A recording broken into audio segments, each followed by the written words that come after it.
इथल्या नारायण आणि नारायणी तत्वाला माझा नमस्कार. आज संत नामदेव महाराजांची पुण्यतिथी. लहानपणी आजीकडून आईकडून मी नामदेव महाराजांच्या खूप काही गोष्टी ऐकल्या होत्या आणि मग नामदेव महाराजांबद्दल आपण वाचावं लिहावं असं मनात खूप यायचं.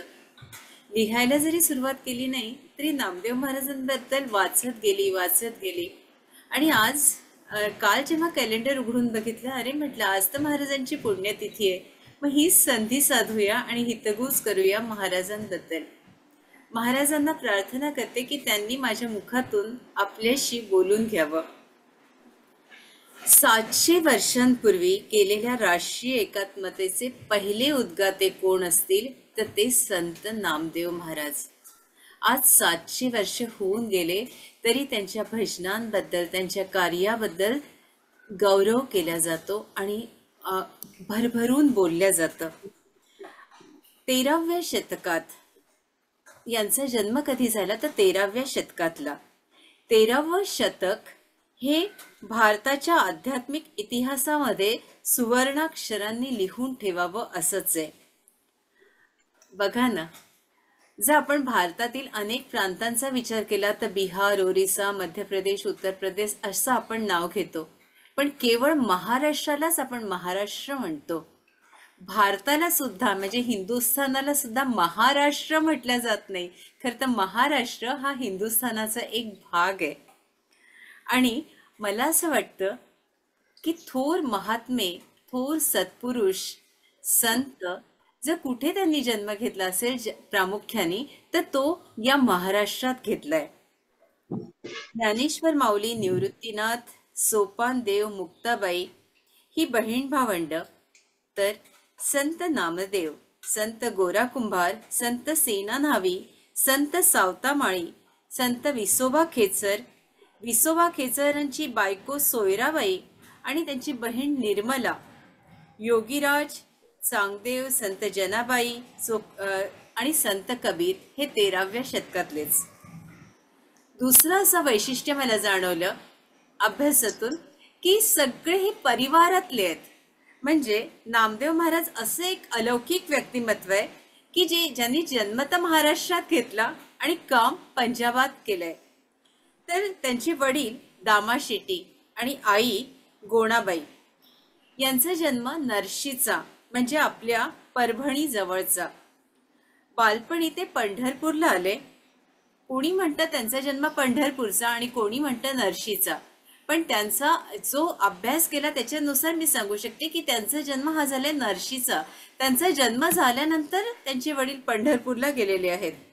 आणि महाराजांचं जर आयुष्याचा आपण अभ्यास केला तर ते 80 वर्ष म्हणजे जगले. संत रामदास स्वामी हे 74 वर्ष आणि नामदेव महाराज हे 80 वर्ष. आई वडील दोघंही भाविक. शुद्ध बीजापोटी फळे रसाळ गोमटी, जन्म कर्म चमे दिव्यम असं जे भगवद्गीतेत म्हटलं जातं. संस्कार हे माता पित्यांकडून लाभले आणि रोज त्यांचे वडील काय करायचे की पांडुरंगाला जाऊन नैवेद्य दाखवायचे. हे काम रोजच करत असत. मग एक दिवस वडिलांना जायचं होतं गावी आणि मग वडिलांनी सांगितलं, नाम्या उद्या तू जायचं बरं का नैवेद्याला. नाम्यानं मान हलवली आणि नाम्या आपलं ते नैवेद्याचं लहानसं छोटंसं ताट घेऊन पांडुरंगाच्या दर्शनाला गेले. किती वय असावं? 6-7 वर्षांचं. आणि त्यांनी सांगितलं, पांडुरंगा जेवून घ्या हं. बरं, थोड्या वेळाने बघितलं ताट तसंच. मग त्यांनी ध्यान लावलं, ताट तसंच. मग ते रडायला लागले की मी इतका वेळ झालो इथे बसलोय, तू अजून जेवला नाहीस. खूप रडले. अरे आपला ऑडिओ बंद करा निशांत. ऑडिओ म्हणजे काय? आणि नंतर ते रागवले पांडुरंगाला, तू खातोस की नाही खात? मी किती रडू. ध्यानात बसले आणि ध्यानातून जेव्हा उठले तेव्हा त्यांनी बघितलं सगळं ताट चाटून पुसून स्वच्छ. आणि मग ते ताट घेऊन आपल्या घरी आले. आईला सांगितलं, खाल्लं पांडुरंगानी. आई म्हणे, असं कसं शक्य आहे, पांडुरंग कसं खाणार? खाल्लं. आईला थोडं आश्चर्यच वाटलं. आईला वाटलं मुलांना खाल्लं असावं किंवा कोणाला तरी दिलं असावं. काही दिवसांनी जेव्हा वडील घरी आले तेव्हा आईनं ही गोष्ट आपल्या यजमानांना सांगितली आणि ते म्हणाले, तो ढोंग करतोय, लबाडी करतोय, असं कसं पांडुरंग खाईल? मी इतके दिवस इतक्या तन्मयतेनं प्रेमानं ताट दाखवतो, पांडुरंगाने कधी खाल्लं नाही, याचंच ताट कसं खाऊन घेतलं? आणि लबाडी करतो असं मला म्हणता का? हा शब्द जो होता तो त्या बालमानाला खूप बोचला, रुतला आणि ते रडले. मी लबाडी केली? आणि आई वडिलांचा दोघांचाही हात त्यांनी धरला. चला पांडुरंगाकडे. आणि हे 7 वर्षाचं लेकरू पांडुरंगाकडे घेऊन आलं आई वडिलांना. ताटाचं नैवेद्य जे काही होतं तो नैवेद्य त्यांनी दाखवला आणि पांडुरंगाला अगदी दमदाटी केली. तू खातोस की नाही? मला तुझ्यामुळे ऐकावं लागलं. लबाड आहे, ढोंगी आहे, आता तू खाल्लंच पाहिजे. आणि त्या वेळात अगदी थोड्या अवधीत पांडुरंग त्या मूर्तीतून अवतरले आणि तो नैवेद्य त्यांनी ग्रहण केला. किती अद्भुत गोष्ट आहे नाही? इथे कुठेतरी राजस्थान मधल्या त्या कर्माबाईची आठवण येते की त्या कर्माबाईलाही नैवेद्य दाखवायला तिच्या आईने सांगितलं आणि श्रीकृष्ण खात नाही म्हणून ती काठी घेऊन बसली आणि तिने दमदाटी केली, तू खातोस की नाही, नाही तर मी तुला मारीन. आणि कृष्णाने तो जो प्रसाद होता, ती खिचडी होती, ती खाल्ली. त्या कर्माबाईसारखीच मला आज महाराजांची आठवण येते की महाराजांची किती भक्ती, किती प्रेम, की साक्षात पांडुरंगाला त्या मूर्तीतून प्रगट व्हावं लागलं आणि त्यांनी तो प्रसाद ग्रहण केला. लहानपणापासून ही विठ्ठल भक्ती होती. आपण आपल्या मुलांना शिकवतो, आई म्हण, बाबा म्हण. महाराजांनी कुठला शब्द पहिले उच्चारला असेल तर तो विठ्ठल. आणि घरात असं वातावरण होतं, सतत भजन, कीर्तन, अभंग असं ते वातावरण असल्यामुळे विठ्ठल विठ्ठल विठ्ठल हेच नाव ते घेत असत आणि तासन तास भजनात गुंग होत असत. त्यांचा जो अभंग आहे तो आपल्याला सांगते की शिंपियाच्या कुळी, म्हणजे त्यांचं जे कुळ होतं ते शिंप्याचं होतं. शिंप्याच्या घरी त्यांचा जन्म झाला. शिंपियाचे कुळी जन्म माझा झाला, परी हेतू गुंतला सदाशिवी. रात्री माझी शिवी, दिवसा माझी शिवी. आणि पुढे अलंकार, उपमा अलंकार बघा. मना सदाशिवी रमले माझे. म्हणजे ते जे सौंदर्य आहे अभंगाचं ते किती सुंदर आहे. फक्त टिपता आलं पाहिजे. जे नामदेव महाराजांनी टिपलंय, दिवसा माझी शिवी, रात्री माझी शिवी आणि मना सदाशिवी रमले माझे. माझं तर मन सतत तुझ्यात रमलंय रे सदाशिवा, कृष्ण पांडुरंगा. ह्याचं वैशिष्ट्य असं की या कुटुंबात सगळेजण अभंगात बोलत. म्हणजे नामदेव महाराजांच्या आईला जर रागवायचं झालं तर तीही अभंगात बोलत, वडील त्याचं उत्तर अभंगात देत आणि नामदेव महाराजही अभंगातच उत्तर देत. ही एक छोटीशी किस्सा मला खूप आवडला म्हणून इथे आपल्याला सांगते की संसाराची होळी केली तू नाम्या. लग्न केलं नामदेव महाराजांचं तर आई म्हणते संसाराची होळी केली तू नाम्या. आणि वडील त्याच्यावर म्हणतात की गणगोता माझी बरे केले नामा, माझे सत्व सर्व बुडविले. अरे माझं सर्व सत्व तू उडवलंय रे नाम्या. आणि याच्यावर उत्तर नामदेव महाराज बघा काय देतात. जो अभंग आपण नेहमी ऐकतो, तीर्थ विठ्ठल, क्षेत्र विठ्ठल, देव विठ्ठल, देव पूजा विठ्ठल, हे ध्यान विठ्ठल, ते ध्यान विठ्ठल, देव विठ्ठल, गुरु विठ्ठल, गुरुदेवता विठ्ठल. किती सुंदर आहे. म्हणजे ज्या घरात अभंगातून रागवणं, रुसणं, लोभ, प्रेम असं हे घर तरी किती सुंदर असावं ना.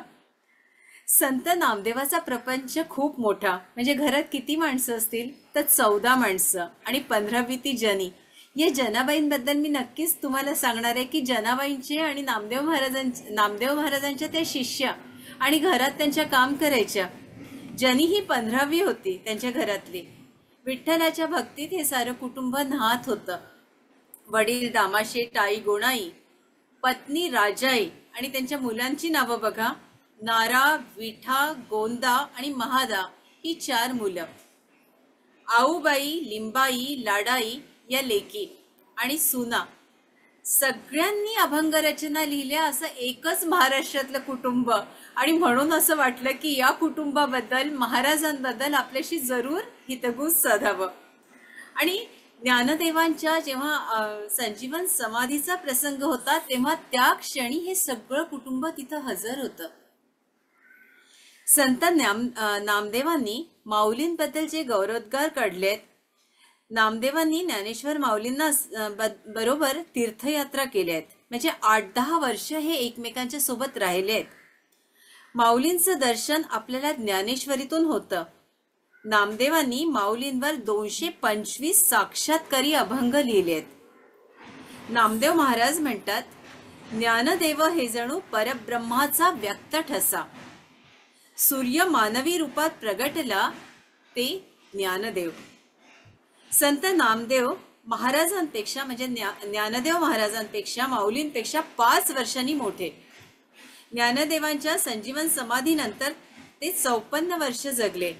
80 वर्ष ते पांडुरंगाच्या सहवासात होते आणि 8 ते 10 वर्ष दोघं एकमेकांच्या सहवासात होते. श्री नारद मुनींनी जसं भगवत प्राप्ती झाली आणि त्यांनी जसा प्रचार आणि प्रसार केला, तसाच मोरोपंत कवींनी इथं नोंद केलेली आहे की मोरोपंत कवी म्हणतात, विठ्ठलाचं हे जे नाम आहे ते खरं प्रसिद्धीच कोणी आणलं तर ते नामदेव महाराजांनी आणलं. केवढी मोठी गोष्ट ही की विठ्ठलाचं नाव सर्व दूर कोणी पोचवलं तर ते नामदेव महाराजांनी. आणि मग ते कसं पोचवलं तर नाचू कीर्तनाचे रंगी, ज्ञानदीप लावू जगी. नामदेव महाराज कुठं कुठं गेले जरा आता आपण बघूया की कीर्तनाचे रंगी ते कसे रंगत गेले आणि ही विठ्ठलाची पताका सगळ्या दूर त्यांनी कशी लहरवली, पसरवली. तर ज्ञानदेवांबरोबर पायी यात्रा करत ते राजस्थानला गेले. आणि एक गोष्ट अशी सांगितली जाते की बिकानेरच्या जवळ एका गावात त्यांना तहान लागली. विहिरीत अजिबात पाणी नव्हतं, म्हणजे अगदी तळ दिसत होता. तिथे त्या गावालाही पाणी नव्हतं आणि आता कसं करायचं, तहान तर खूप लागली आहे. असं म्हणतात, त्यांच्या नामसामर्थ्यानं त्या विहिरीला इतकं पाणी आलं की पाणी विहिरीच्या बाहेर यायला लागलं आणि सगळ्या गावात एक चर्चा सुरू झाली की हे संत इथे आले आणि या विहिरीला पाणी लागलं. आणि त्या विहिरीचं नाव त्यांनी नामदेव, म्हणजे गावातल्या लोकांनी नामदेव कुवा असं दिलं. कल्पना करा, 800 वर्षांपूर्वी महाराष्ट्रातील एक संत अपरिचित अशा बिकानेर, जोधपूर या गावी गेलेत. आजही त्यांचे स्मृतिचिन्ह आपल्याला बघायला मिळतात. आणि गुजरातचे जे संत नरसी मेहता आहेत, मीराबाई आहे, यांच्या भजनात कबीर आणि नामदेवांचं नाव हे आदरपूर्वक घेतलं जातं. मध्य प्रदेशचा एक शिंपी समाज आहे, तो आपलं नाव नामदेव असं लिहितो. पंजाबात नामदेव महाराज 20 वर्ष राहिले. शीख समाज ज्या श्रद्धेनं गुरु नानकांचं नाव घेतो त्याच श्रद्धेनं नामदेव महाराजांचं नाव घेतो. गुरु ग्रंथ साहेब आणि सुखमणी हे त्यांचे 2 धर्मग्रंथ. यात नानकांची 72 भजनं आहेत. ती पंजाबी भाषेतील आहे. त्यांचं नाव भक्त नामदेवजी की मुखबानी. संत शिरोमणी नामदेव असं त्यांना म्हटलं जातं. 1200 मैल दूर चालत गेलेले संत नामदेव. नानकांच्या 200 वर्ष आधी नामदेव महाराज पंजाबात गेले. तिथे 20 वर्ष राहिले. पंजाबी भाषा शिकले. पंजाबी भाषेत सर्वात प्रथम साहित्य लिहिणारे नामदेव महाराज. पंजाबमध्ये घरोघरी त्यांचं नाव घेतलं जातं. अल्लाउद्दीन खिलजी यांच्या आक्रमणानंतर इस्लामची लाट थोपवून धरणारेचं काम जर कोणी केलं असेल तर ते संत नामदेव महाराजांनी केलंय. 4 ओळी विनोबाजींच्या घेते कि वीरों की यह वाट है भाई, वीरों की यह वाट है भाई, कायर का नहीं काम रे, सर पर बांध कफन जो निकले, बिन सोचे बिन परिणाम रे. संत विनोबाजींच्या डोळ्यातून नामदेव महाराजांना बघायचं असेल तर उद्या नाही, परवा थोडं जाणून घेऊया. इथंच रजा मागते. संत नामदेवांच्या बद्दल एकाच सेशनमध्ये बोलल्या जाऊ शकत नाही. थोडं थोडं पुढे पुढे ऐकत राहू. असो मास्टर्स, इथेच आपल्याला विनंती करते की आपण ध्यानाकडे वळूया. आपले चष्मे काढून ठेवावे आणि कृपा करून सगळ्यांनी आपले व्हिडिओ सुरू करत जावं.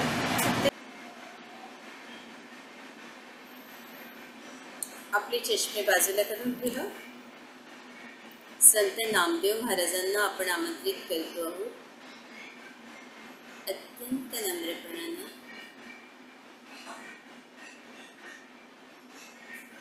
संत नामदेव महाराज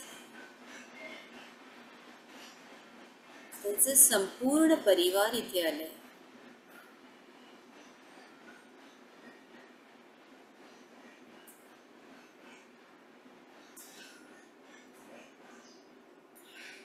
संपूर्ण गुरुतत्व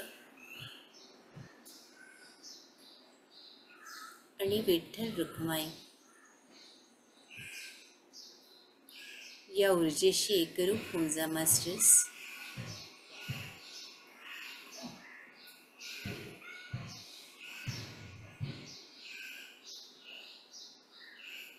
जसं नामदेव महाराजांनी विठ्ठल या नामाचा गजर सगळं दूर केला आणि नारद मुनींसारखं भगवत भक्तीचा प्रचार आणि प्रसार केला. विठ्ठल हाच त्यांचा श्वास होता. आपण त्यांनाच प्रार्थना करूया, हा श्वास आमचाही होऊ देत.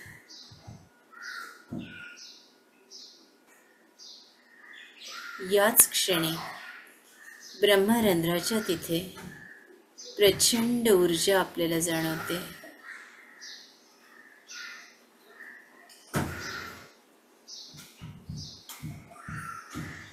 एकदम शांत व्हा मास्टर्स.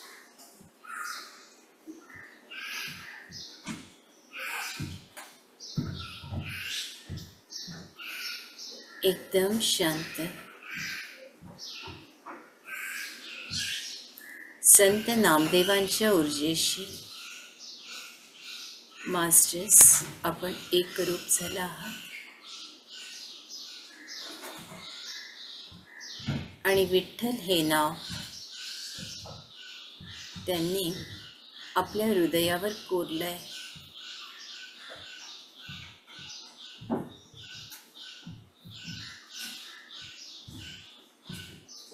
विठ्ठलाला त्यांनी आपल्या हृदयाच्या गाभाऱ्यात ठेवलंय. बोलवून घेतात ते महाराज. मी एक फक्त माध्यम आहे.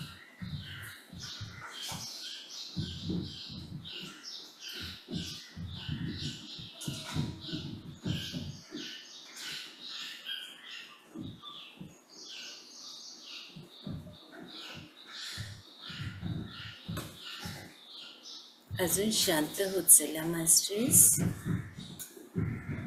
एकदम शांत.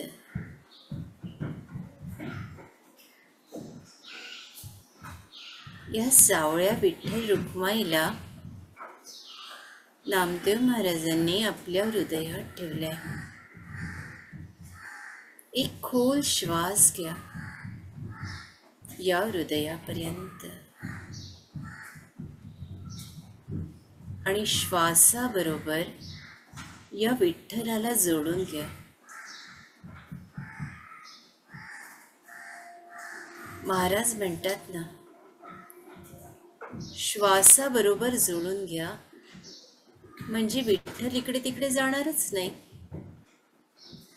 विठ्ठलाला कुठे पळताच येणार नाही हो, कारण तो तर आपल्या श्वासात आहे, आपल्या हृदयात आहे, अंतरंगात आहे, स्पंदनात आहे, रंध्रारंध्रात आहे. तो प्रत्येक ठिकाणी आहे. मूर्तीमध्ये कुठे बसता त्याला? आता मूर्ती मंदिर नाहीच मुळी. हा विठ्ठल कणाकणात आहे. तो आपल्यात आहे तसं सगळ्यात आहे.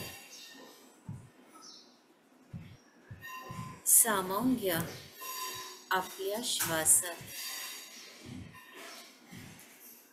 प्रत्येक श्वास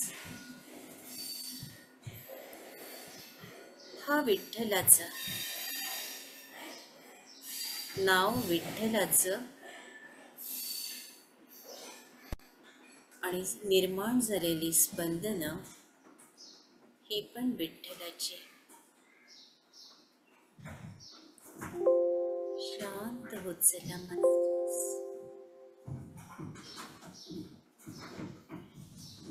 आणि आता हा विठ्ठल आपल्याला काय म्हणतोय?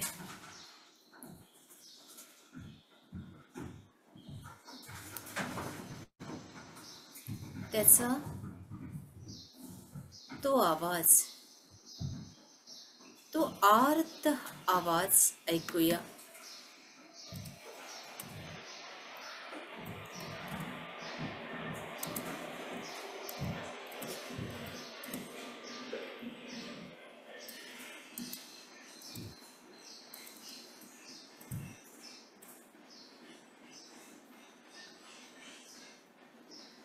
त्याची हाक ऐकूया.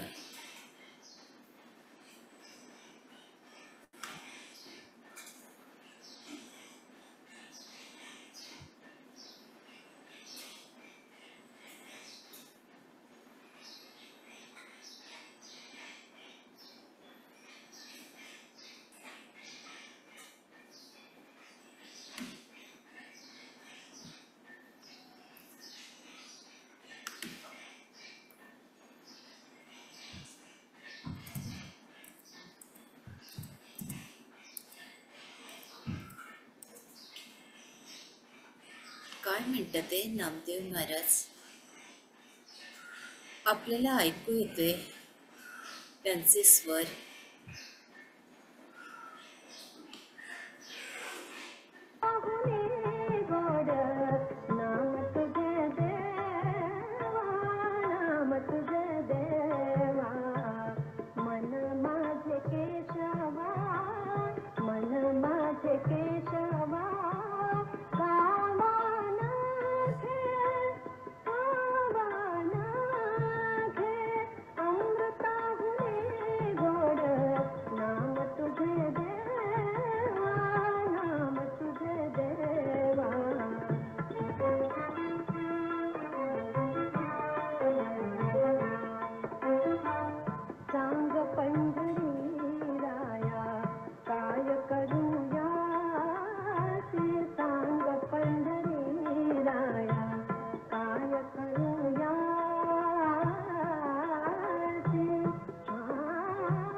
बंधनापासूनी बंधनापासूनी बंधनापासूनी उकलली गाठी बंधनापासूनी उकलली गाठी बंधनापासूनी उकलली गाठी उकलली गाठी उकलली गाठी उकलली गाठी उकलली गाठी